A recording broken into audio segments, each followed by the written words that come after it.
el Evangelio de Mateo, capítulo 28, y vamos a poner nuestra mirada en los últimos 3 versículos de ese capítulo. Evangelio de Mateo, el capítulo 28, y vamos a ver cómo acomodamos el tiempo.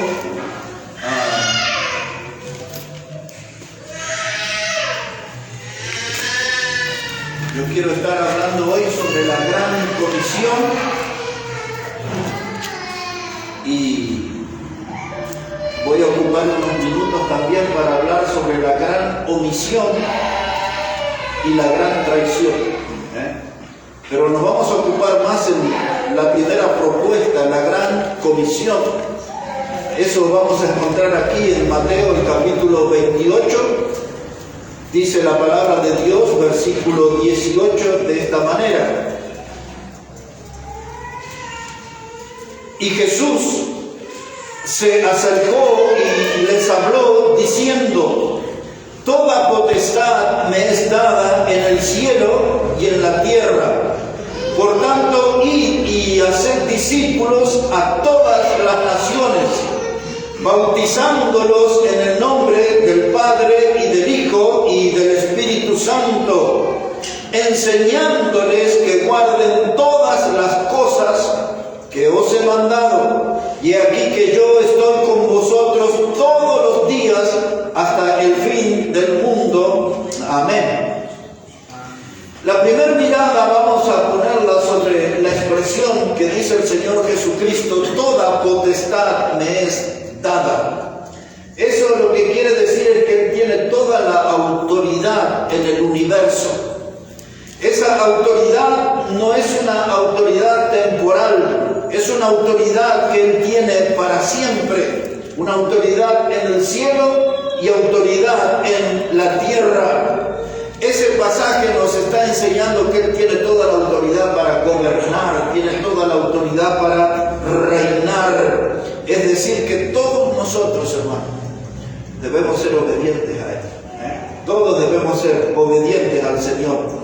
La palabra potestad se define como derecho. Por ejemplo, en Juan 1:12, cuando dice que a todos los que le recibieron y creen en su nombre, les dio potestad de ser llamados hijos de Dios. Ahí se traduce como derecho. Así que esa es una de las definiciones. La palabra potestad también habla de autoridad, habla de poder, y la palabra potestad habla de la libertad que Él tiene para hacer uso de su poder y hacer uso de su voluntad. Toda potestad me es dada, dice Él. ¿Quién se la ha dado? Dios el Padre. Nosotros sabemos que Dios lo ha puesto a Jesús como cabeza de la iglesia. Y podemos ver muchas veces a Dios el Padre dándole autoridad. Al Hijo se le ha encomendado todos los juicios, dice la Biblia. Entonces, dice, toda potestad me es dada, el Padre le da. Y ahora, vamos a ubicarnos aquí en el pasaje. Cristo ha resucitado. Ya fue crucificado, estuvo en la sepultura los 3 días, ahora ha resucitado y está ya listo para irse a sentarse a la diestra del Padre. Pero antes de esa partida al cielo, Él deja instrucciones. Son las que hemos leído aquí, las que tenemos aquí. Instrucciones para la iglesia. El Cristo resucitado, hermanos, deja lo que nosotros decimos la gran comisión. Eso es lo que Él nos encomendó, lo que Él dejó bajo nuestra responsabilidad. Y lo primero que Él dice es ir. Necesitamos pensar en esa palabra, ir. ¿Qué es lo que eso significa? Ir significa lo que debemos hacer, ir. Ir y predicar, ir y llevar el mensaje del Evangelio. Es esa nuestra misión como discípulos. Nosotros, hermanos, aquí en nuestra congregación deberíamos poner mucho más énfasis en eso. Esto sería lo que deberíamos haber aprendido y nunca haber abandonado desde hace 5 años atrás cuando empezamos. De recordarnos que tenemos que ir, somos de hacer discípulos, necesitamos sentir esa carga en nuestra espalda. Nuestra iglesia necesita sentir esa carga. Necesitamos sentir esa responsabilidad, hermanos, que tenemos que salir y predicar. Eso tiene que ser una realidad de nuestra vida cristiana. Ahora, el predicar el Evangelio, hermano, no tiene que ser un accidente. No tiene que ser algo que ocurre cada tanto en mi vida.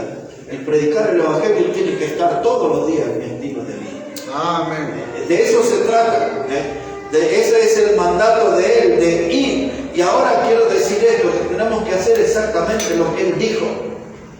Y alguien puede preguntar por qué. Por lo que dije al principio, porque toda potestad le fue dada a Él. Él tiene todo el poder y Él tiene todo el dominio y Él puede ejecutar su voluntad en el cielo y la tierra. ¿Por cuánto tiempo? Por siempre. Dice, toda potestad me es dada. Y las cosas tenemos, cuando yo era niño, y aún siendo incrédulo, yo escuchaba a los mayores que decían, hay que hacer las cosas como Dios manda. Aquí en este caso hay que hacer las cosas como Dios manda. Como el Señor lo dijo, pues así debemos hacerlo nosotros, dar ese mensaje del Evangelio. Cuando Él habla de hacer discípulos, está diciendo que tenemos que dar esa prédica de tal modo que la gente siga a Cristo. Ahora, ¿quién va a seguir a Cristo? Un nacido de nuevo, un convertido. ¿Qué necesita para esa experiencia? Creer en el mensaje del Evangelio. Amén. ¿Qué tenemos que hacer nosotros? Salir, predicar el mensaje del Evangelio. La iglesia, hermano, podemos definirla que es una gran empresa misionera. La palabra misionero es un término moderno, no es algo sacado de la Biblia. En la Biblia se usaba la palabra evangelista. Pero hoy se usa ya desde hace más de un siglo esa palabra misionero. Y la iglesia, hermano, tiene que ser una empresa misionera cargada por esa pasión por las almas. Ahora, eso es algo que nosotros necesitamos demostrarlo en este lugar, ¿no? Que estamos involucrados en este asunto de predicar el Evangelio y que tenemos nosotros ese sentimiento real de una pasión por las almas. No estamos, hermanos, nosotros como una institución que promueve turismo. No estamos en eso. No somos nosotros una institución que promueve espectáculos de ninguna clase. No estamos nosotros para que la gente preste atención de los paisajes que nos rodean, en donde vivimos. Nosotros estamos para predicar el Evangelio. De eso se trata cuando dice ir y hacer discípulos. Y en ese, ¿qué es lo que tenemos que dar, hermano? Tenemos que denunciar que el pecador está en una triste condición. No tenemos que asustarlo, pero tenemos que amonestarle, dice la Biblia. Tenemos que advertirle que hay un infierno de fuego que le espera. Y ahora nos preguntamos a nosotros, ¿cuándo fue que dije por última vez eso a alguien? ¿Cuándo fue la última vez que amonesté a alguien diciéndole de que si no cree en Jesús hay un infierno de fuego eterno que le espera? Pues tenemos que decirle al pecador la verdad, su triste condición, que el pecado lo ha alejado de Dios, que el pecado lo dejó sin la bendición de la salvación eterna. Hay un infierno que le espera, tiene que proceder él al arrepentimiento. Tenemos que informar eso, tenemos que proclamar eso, hermano. Y tenemos que proclamar también que hay una gracia que salva eternamente. Dice Pablo escribiéndole a Tito, capítulo 2, versículo 11, dice, porque la gracia de Dios se manifestó para salvación de todos los hombres. Y cuando le decimos al pecador su condición, cuando le hablamos de su destino, si persiste en incredulidad, que es el infierno, también tenemos que anunciarle que hay una gracia que salva eternamente. Amén. Y esa gracia Dios la manifestó a través de la persona del Señor Jesucristo. Y aquí, hermano, es donde entra aquel pasaje maravilloso del Salmo 126 y versículos 5 y 6, que dice irá, lo que dice el mismo Evangelio, y dice irá, allí dice llorando el que lleva la preciosa semilla y volverá con gozo trayendo sus gavillas. Sabemos que la semilla es la palabra de Dios. En los evangelios Jesús enseñó que la semilla es la palabra de Dios. Y entonces tendrá que ir andando y llorando regando con lágrimas ese mensaje, llamando al pecador al arrepentimiento para que crea en Cristo. En eso consiste el mandato del Señor, ir y hacer discípulos. Amén. Y tenemos que andar eso nosotros, hermanos, involucrados todos los días de nuestra vida. Por eso dije al comienzo, no hemos puesto énfasis suficiente en nuestra iglesia en esa enseñanza. Deberíamos todos haberlas aprendido, incorporado a nuestro estilo de vida, esto de andar predicando todos los días a alguien que se nos cruza, alguien que nos visita, alguien que conocemos en la calle, en el colectivo, alguien que conocemos en el colegio, alguien que conocemos en la verdulería, en la carnicería. Toda persona que se nos cruza, deberíamos nosotros predicarles para que sean discípulos de Cristo, seguidores de Cristo. Les predicamos el Evangelio, son salvos y siguen a Cristo, porque note lo que es la ambición del Señor. Dice, id y haced discípulos a todas las naciones. No se conforma el Señor con nuestro barrio, no se conforma con nuestra ciudad, con nuestro país. El programa de Dios es que alcancemos a las naciones con ese mensaje. Hacer discípulos en todas las naciones. Por eso cuando dice en Hechos 13:47, dice Pablo que él fue puesto para hacer luz a los gentiles y para llevar el Evangelio hasta lo último de la tierra. Ese es el plan de Dios. Y hermanos, nosotros no podemos quedarnos fuera del plan de Dios. Tenemos que ser parte del plan de Dios. Amén. Tenemos que estar involucrados en el programa de Dios para las naciones. ¿Cuál es? Predicar el Evangelio. Entonces, hermanos, aquí estamos en nuestra iglesia, es una iglesia joven, es una iglesia nueva, pero desde el comienzo tenemos que aprender qué lugar ocupamos en la batalla, qué lugar ocupamos en el programa, en el plan de Dios, de anunciar el Evangelio a todas las naciones. ¿Por qué? Dice Pablo, escribiendo a los romanos, en el capítulo 10 del versículo 13 en adelante, habla de aquellos que creen en el Señor serán salvos.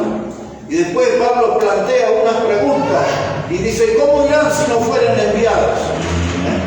Tenemos una iglesia de este siglo XXI que está dormida, no envía misioneros, no envía predicadores, no ora por los que predican, no apoya económicamente a los que predican, no motivan a su gente a salir al campo misionero, a sembrar la palabra y cosechar almas. Dice Pablo, dice, ¿y cómo irán si no hay quien los envíe? Y dice, ¿y cómo creerán si no hay quien les predique? Amén. Dice, ¿y cómo creerán si no hay quien les predique? ¿Cómo oirán, hermanos? Y termina Pablo citando el Antiguo Testamento ahí y dice, cuán hermosos que son los pies de los que anuncian el Evangelio de la paz. ¿Dónde están esos pies hoy? Están todos ahí recubiertos de Nike, y de zapatos de cuero y Adidas, y están todos ahí cubiertos, no se ven los pies. Estamos viendo los botines, las botitas, estamos viendo los calzados, pero no estamos viendo los pies de los que anuncian el mensaje del Evangelio. Tendría que ser un tiempo de pies, ¿no? Amén. Dice, pero no quiero que vean mis pies, me parecen una empanada. ¿Qué importa? Son preciosos y anuncian el Evangelio. ¿Y por qué los pies? Porque ir, con los pies vamos. Es la orden del Señor. Cuando Él dice ir, dice muevan esos pies, pónganlo en el movimiento, pónganlo en acción. No importa si están bien, no importa si tienen una uña encarnada, no, hay que ir y predicar el Evangelio. Es lo que nos está encomendando el Señor, y hacer discípulos. La gente va a creer en el mensaje del Evangelio y se va a volver seguidora de Cristo. Y esa es la primera etapa en nuestro trabajo. No es todo nuestro trabajo. Es la primera etapa de nuestro trabajo. La segunda, dice ahí en el versículo que hemos leído, Mateo 28, versículo 19, dice, id y haced discípulos a todas las naciones. Segunda etapa, bautizándolos en el nombre del Padre, del Hijo y del Espíritu Santo. Ahora, ¿qué es el requisito para el bautismo? Creer. Hay que creer, ser bautizado. Sabemos que el bautismo es un paso de fe. Sabemos que el bautismo es un paso de obediencia. Ya fui salvo por Cristo. Ahora quiero demostrarlo a través del bautismo que soy su seguidor. Ese es el testimonio público de mi fe. Ya sabemos por la Biblia cuál es el modo, es inmersión. La misma palabra bautismo le enseña. Batipso significa sumergir un cuerpo dentro de otro. Y ahí yo voy a poner mi cuerpo, sumergirlo en el agua, en señal de que muero a mi viejo estilo de vida, sepulto mi viejo estilo de vida y salgo a una nueva vida con Cristo. Muero al viejo estilo de vida cuando me sumerjo en el agua, sepulto mi viejo estilo de vida y salgo a una vida nueva con Cristo. Esa es inmersión, el bautismo por inmersión. Y ahora nosotros estamos fallando en eso. Vamos fallando, miramos un año y no tenemos bautismos en la iglesia. Y la gente dice, ¿qué pasa? Tenemos problemas con el agua, es cierto, pero ese no es el problema principal. Tenemos problemas con el agua en el edificio, pero la razón es que no hemos tenido salvos para bautizar. Porque solamente vamos a bautizar a alguien que ha sido salvo por Cristo. No vamos a hacer como esos grupos religiosos que la gente pasa y da testimonio y dice, llamaron a bautizarse y yo fui. ¿Pero qué significa el bautismo? No sé, pero fue lindo estar ahí. No, el bautismo es un testimonio de que fui salvo por Cristo y que yo ahora soy su seguidor, soy su discípulo. Y hermano, esa es una falla que nosotros no podemos esconder como congregación. No estamos haciendo bautismo. Ahora estamos anunciando para los días que sigue el bautismo.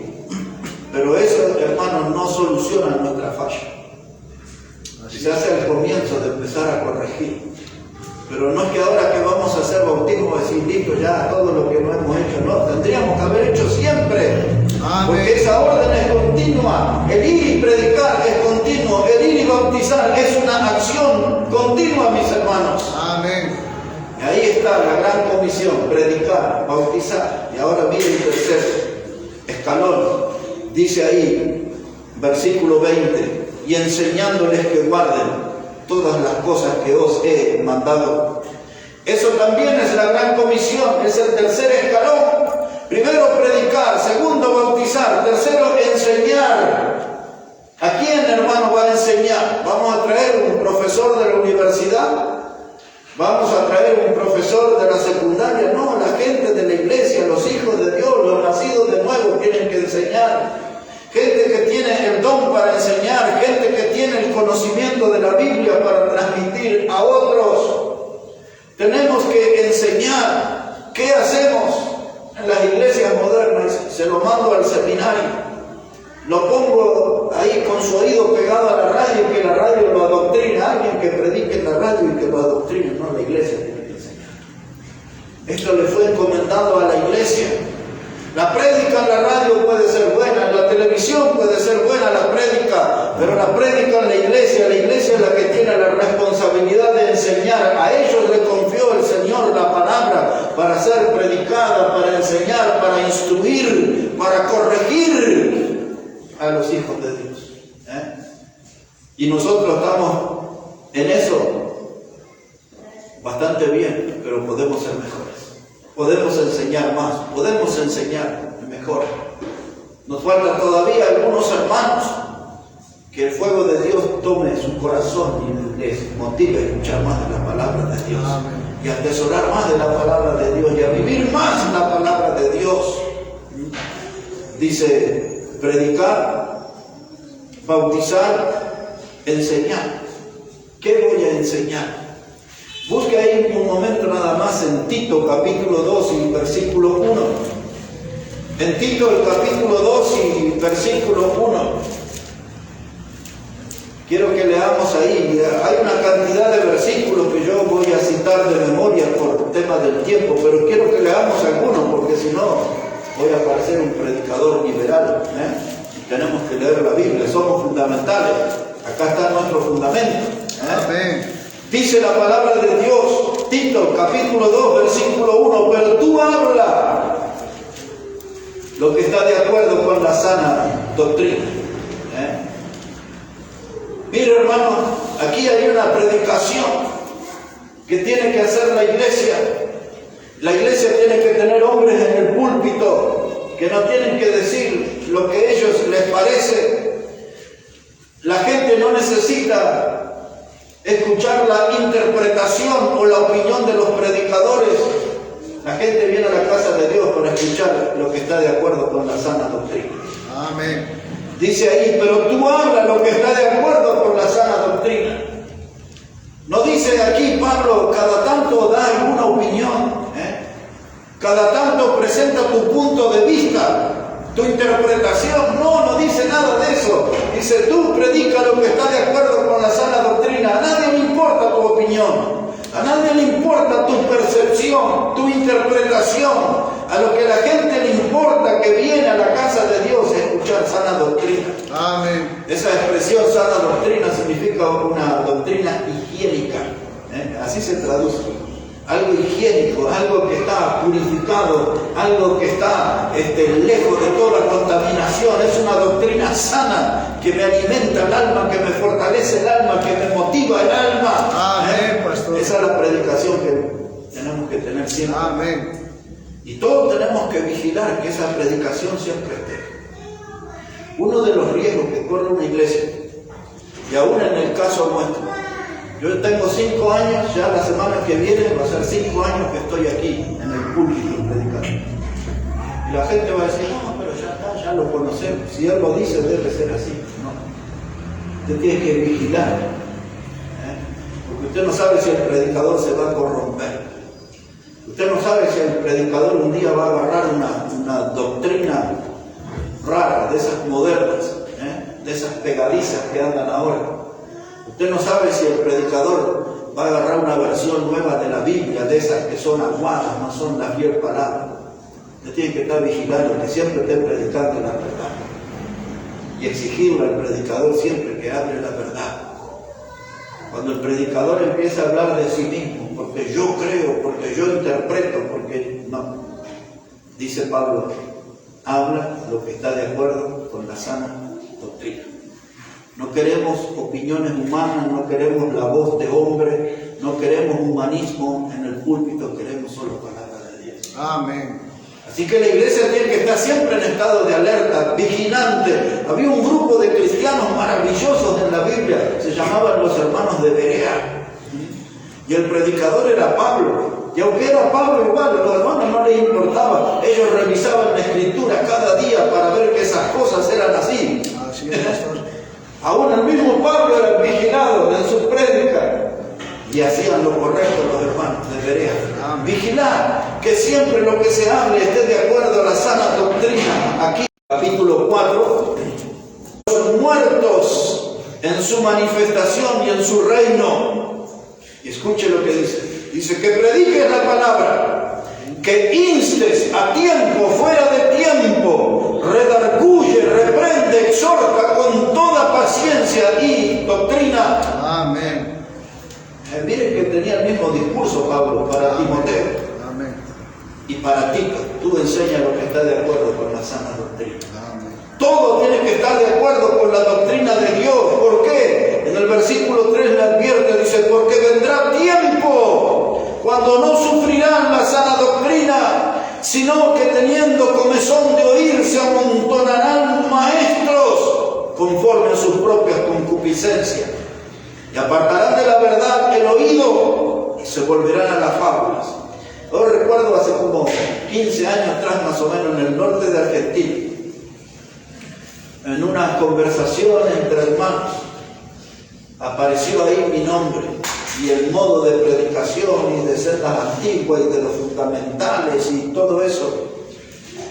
Y los hermanos comentaron que una de las señoras dijo allí en eso, dice, a mí me gusta, dice, como predica, dice el hermano Catán, pero cuando empieza a usar muchos textos bíblicos ya no me gusta. Somos predicadores de la Biblia.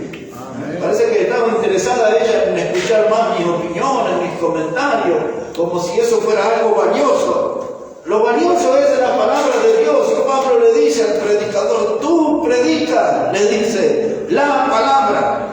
No otra cosa, la palabra. Amén. No te muevas de ahí, no salgas de esa sintonía. Siempre predique la palabra, ensalce la palabra, levante en alto la palabra de Dios, Amén. agite la palabra de Dios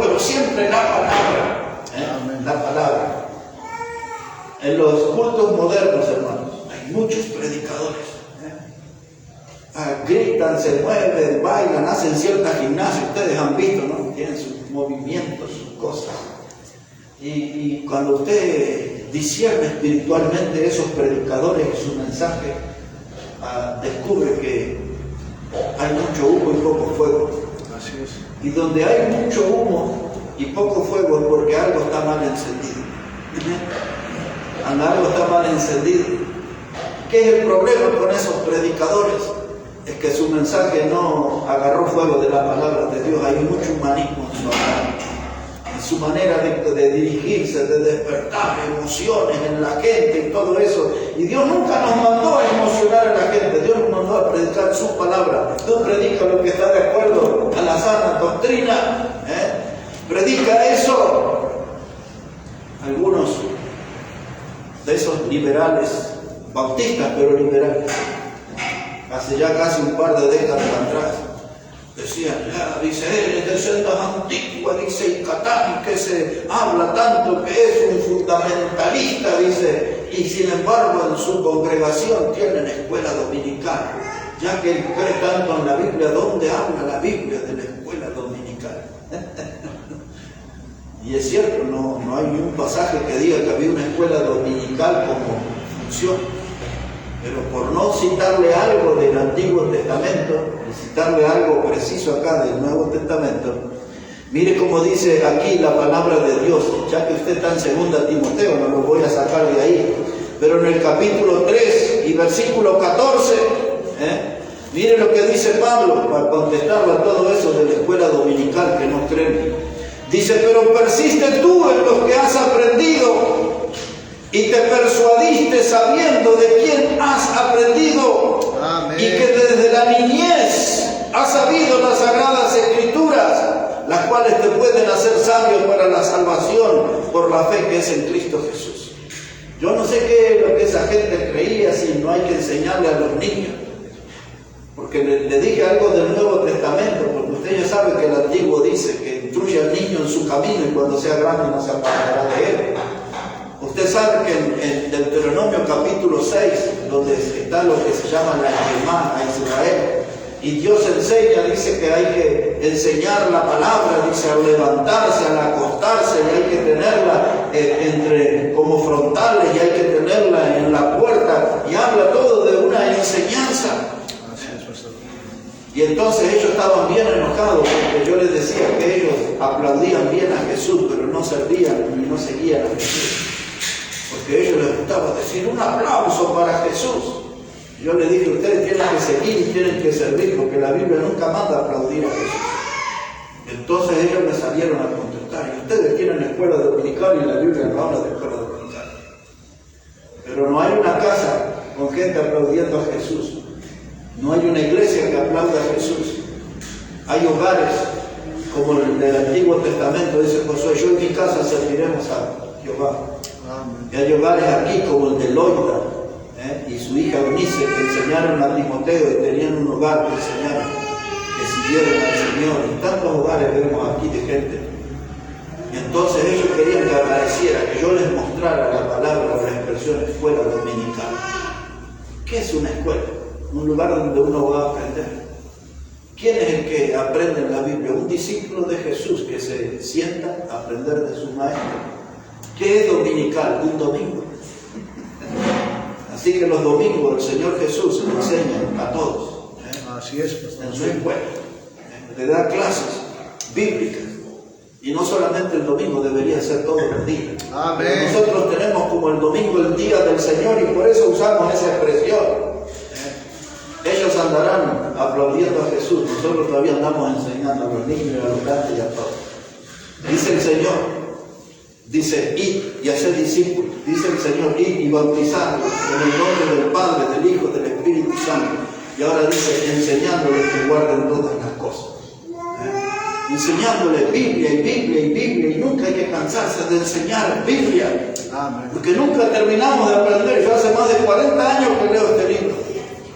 Y de verdad, como que no sé nada, porque vivo aprendiendo continuamente cosas. Y aprendo pasajes y lecciones continuamente. Ahora, Si quiere volver, si no solamente lo recordamos. Dice, enseñándoles que guarden todas las cosas. Y dice Jesús, y yo estaré con vosotros todos los días, hasta el fin del mundo. Ahora, esa es una expresión maravillosa, todos los días. El Señor dice, yo estoy con ustedes todos los días. Pero ¿estamos nosotros con el Señor todos los días? Él no cambia su postura, Él no cambia su lugar. Él está con nosotros. Nosotros somos los olvidadizos, los extraviados, los desviados, los olvidados. Nos olvidamos del Señor. Dicen algunos, dicen 24/7. Las 24 horas del día, los 7 días de la semana está el Señor con nosotros. En el invierno, ahí está firme el Señor junto a nosotros. En el verano, ahí está al lado nuestro. No son un impedimento las estaciones. El Señor siempre está con nosotros. Todos los días de alegría, pues allí está. Y los días que hay tristeza, ahí está para animarnos, para alentarnos, para desafiarnos, para impulsarnos adelante. Los días de mucha luz y los días de sombra, ahí Él está con nosotros. Que esa expresión, yo estaré con vosotros todos los días hasta el fin del mundo, eso a mí me brinda consuelo. Y también es una voz de aliento. Cuando mi vida está en problemas, en dificultades, el saber que Jesús está todos los días a mi lado es consuelo para mí. Amén. Pero cuando estoy bien, hermano, y me siento en plenitud, eso es una voz de aliento. Ahí está el Señor conmigo todos los días, días de derrota, días de victoria, todos los días Él está con nosotros. Pues no nos olvidemos de Él entonces nosotros. Tengámoslo presente siempre. Así es, pastor. Él está. Entonces, id y haced discípulos. ¿Qué lugar? Las naciones. Bautizándolos en el nombre del Padre, del Hijo y del Espíritu Santo. ¿Qué más es nuestra responsabilidad? Enseñarles que guarden todas las cosas. A los niños, a los jóvenes, a los adultos, a todos. Y no es solamente el único lugar que el Señor habló de esto que llamamos la Gran Comisión. Quiero invitarla a que demos una mirada al Evangelio de Marcos, el capítulo 16 ahora. En el Evangelio de Marcos, el capítulo 16, ese pasaje también nos muestra al Señor Jesucristo resucitado y haciendo uso de su potestad, habla con los apóstoles. Y después, hermano, eso pasa a toda la iglesia. Porque algunos dicen, pero ese mensaje solo le dio a los apóstoles, pero los apóstoles enseñaron eso a la iglesia y lo hicieron junto con la iglesia. Por lo tanto, es un mensaje para todos. Dice aquí Marcos 16, verso 15. Dice, y les dijo, id por todo el mundo y predicad el evangelio a toda criatura. Aquí aparece otra vez la gran comisión. Aquí aparece otra vez nuestra palabra de 2 letras, id. Ahora, esta palabra id aquí, esas 2 letras, hermanos, la idea que tiene id es yendo de continuo. Y eso es lo que yo necesito, hermano, que nos animemos como iglesia a agarrar esa doctrina de ir de continuo a predicar el evangelio. Amén. Ahora hablamos de nuestro aniversario, hablamos de dar un enfoque evangelístico, pero esa actitud y esa visión no la debemos tener una sola vez al año, debe ser algo continuo. Amén, pastor. Cuando dijo, id y haced discípulos, id por todo el mundo, yendo continuamente, sin descanso, hermano, tenemos que ser insistentes en lo que el Señor nos encomendó. Nuestro trabajo es predicar y hacer discípulos. Hay un texto que a mí me encanta. Solo se los voy a citar la primera parte, pero es Isaías 58:1. Y ahí dice estas palabras, hermanos, dice, clama a voz en cuello, no te detengas, alza tu voz como trompeta. Y después sigue diciendo, anuncia a mi pueblo su rebelión. Dice, pero es la primera parte, hermano. Dice Isaías, clama a voz en cuello.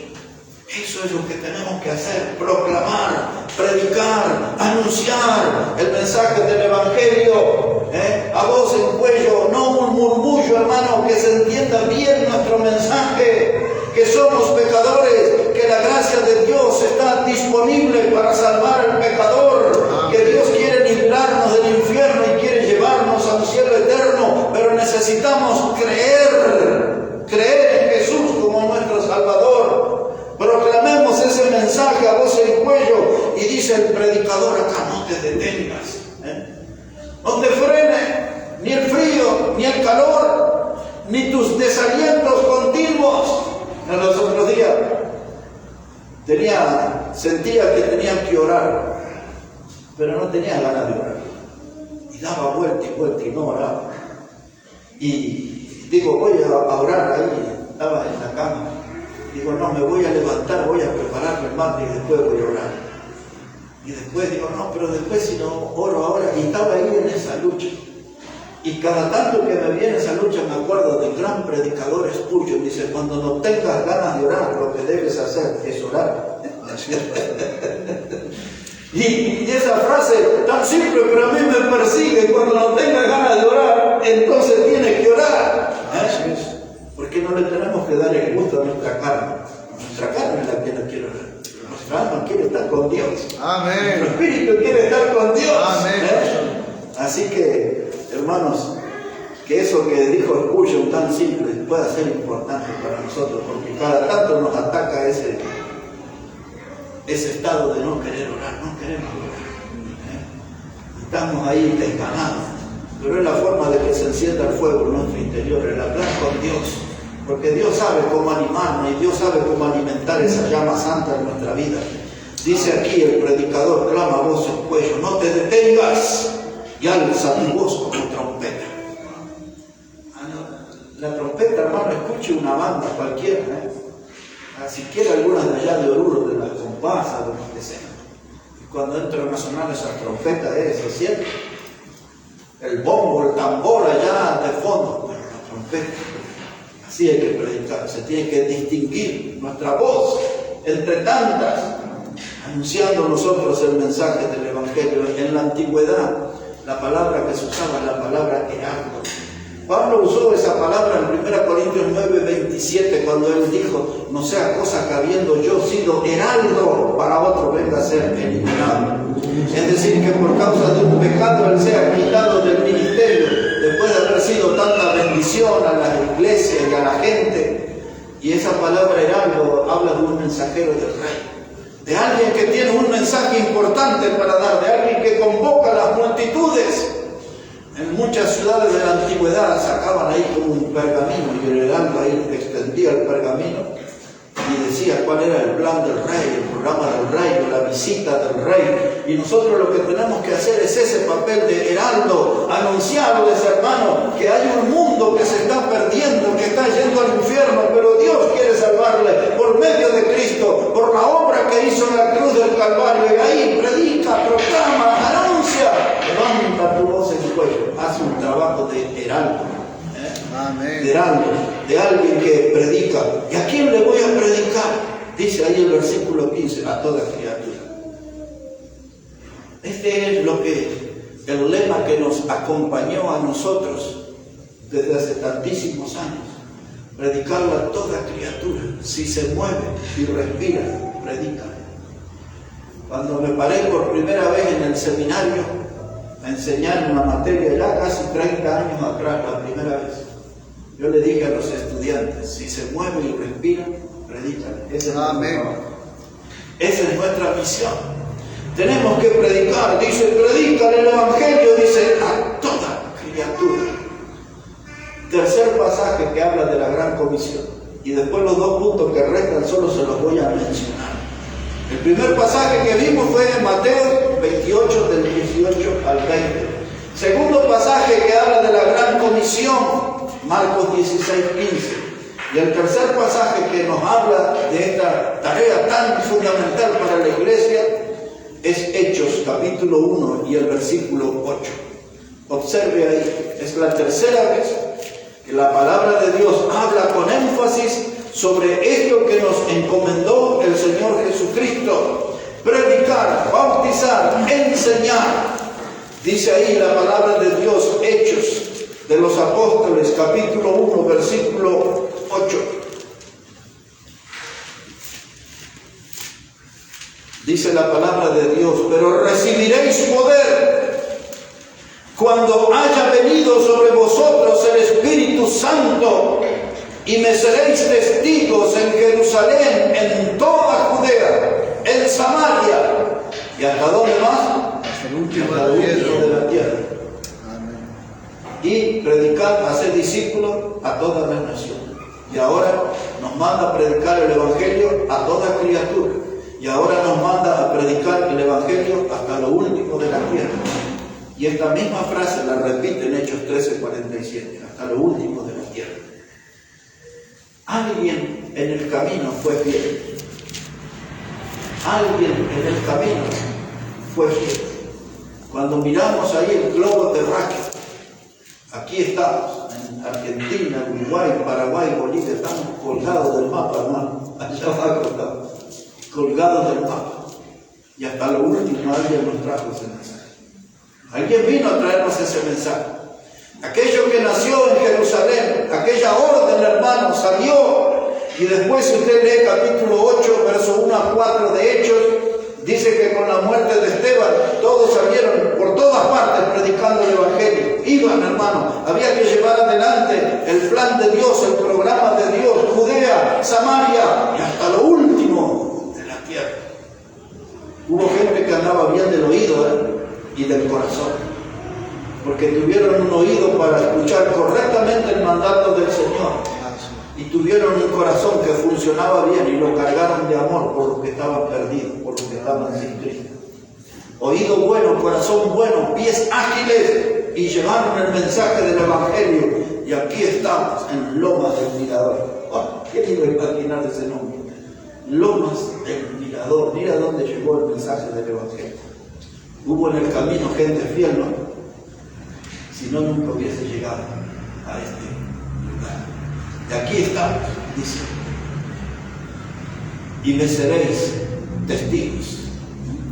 Testigo es alguien que vio algo o que sabe algo. Pero estos testigos eran gente que sabía que Cristo había muerto, que había resucitado, sabía que Cristo da salvación eterna.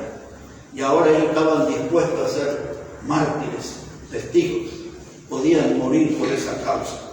Y ahora sí, rápidamente, el segundo y tercer punto. Primero es la gran comisión. Quedó mucho para hablar ahí. Pero el segundo le dije, la gran omisión. ¿Qué es la palabra omisión? En primer lugar, omisión se habla acerca de un delito o de una falta por abstenerme de actuar. Eso es omisión, es un delito. O es una falta que cometo por abstenerme de actuar. Así habla el diccionario. Es decir, que tengo que hacer algo y no lo hago. Dice Santiago 4:17 que el que sabe hacer lo bueno y no lo hace, es pecado. Amén. ¿Sabemos predicar como iglesia? Sí sabemos. ¿Lo hacemos? No tanto. ¿Sabemos bautizar como iglesia? Sí sabemos. ¿Lo hacemos? No se ve ese trabajo. Sabemos como iglesia que tenemos que enseñar la palabra, lo estamos haciendo bastante bien, pero podemos hacerlo mejor todavía. Hermanos, la gran omisión, gente que sabe que necesita hacer cosas y no lo hace. Se lo pongo en otro ejemplo bíblico, cuando en Lucas 10, verso 30 en adelante, Jesús enseña sobre el buen samaritano. ¿Se acuerdan del hombre que fue malherido y dejado por medio muerto al costado del camino? Y pasó un sacerdote y lo vio y siguió de largo. Pecado de omisión, un delito, tendría que haber ayudado a ese hombre. No lo hizo. Pasó el levita, lo vio malherido, desangrándose, siguió de largo. Pecado de omisión, debió ayudar, no lo hizo. Y viene el samaritano para enseñarnos cómo debemos hacer las cosas. Ahí vimos dos hombres en esa historia que cometieron este delito, esta falta, se abstuvieron de actuar, no ayudaron al que estaba necesitado. La palabra omisión habla de falta o de descuido. Nuestro descuido hace, hermanos, que no cumplamos con el Señor, que no realicemos la tarea que nos encomendó. ¿Cuál tarea? La de ir y hacer discípulos. ¿Cuál tarea? La de ir y bautizar. ¿Cuál tarea? La de ir y enseñar. ¿Estamos fallando? Sí, es, pastor. Y podemos sentarnos y decir, pero esto lo estamos haciendo y aquello también lo hacemos, pero podemos hacerlo mucho mejor, mucho mejor. Podemos hacer la obra más completa. La palabra omisión, hermano. Por eso habla allí de una actitud pecaminosa o de una acción pecaminosa. Dice el apóstol Juan en su primera carta, en el capítulo 3, versículos 17 y 18, dice que si ven a un hermano tener necesidad, no cierres de él, contra él tu corazón. Y explica ahí Juan, dice, porque algunos dicen, dice, lo ve que tiene hambre o tiene frío, y dice, ve y come algo, ve y caliéntate, y ya está. Y pienso que esa es mi misión, de decir, mirá que estás teniendo hambre, cuidado que estás teniendo frío. No, dice, si ven a tu hermano tener necesidad, no cierres contra él tu corazón. En otras palabras, está diciendo, solucionale el problema, haz algo por el que está en necesidad. No cometas este delito de omisión. De omisión. Y ahora todo pensando en la memoria de ustedes. Pedro y Juan predicaron. Un hombre en la puerta del templo de la Hermosa fue sanado. Los predicadores fueron llevados y fueron encarcelados. Después fueron insultados y les dijeron, no queremos que prediquen más en este nombre porque habéis llenado Jerusalén con toda la doctrina.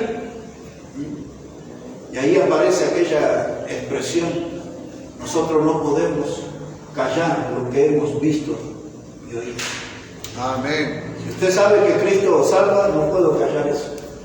Si usted sabe que la gente debe bautizarse para mostrar que está en obediencia al Señor y siguiendo al Señor, no podemos callar eso. Si usted sabe que la gente tiene que venir a la casa de Dios para aprender de la palabra, para crecer en el conocimiento de la palabra y de la persona de Cristo, no podemos callar, no podemos esconder lo que hemos visto y oído. Es el mismo el libro de Hechos, en el capítulo 5, cuando le vuelven a decir que no prediquen de la palabra. Y ellos dijeron, es necesario obedecer a Dios antes que a los hombres. Amén, pastor. Ellos nos muestran, hermano, que no hay que caer en el delito de la omisión.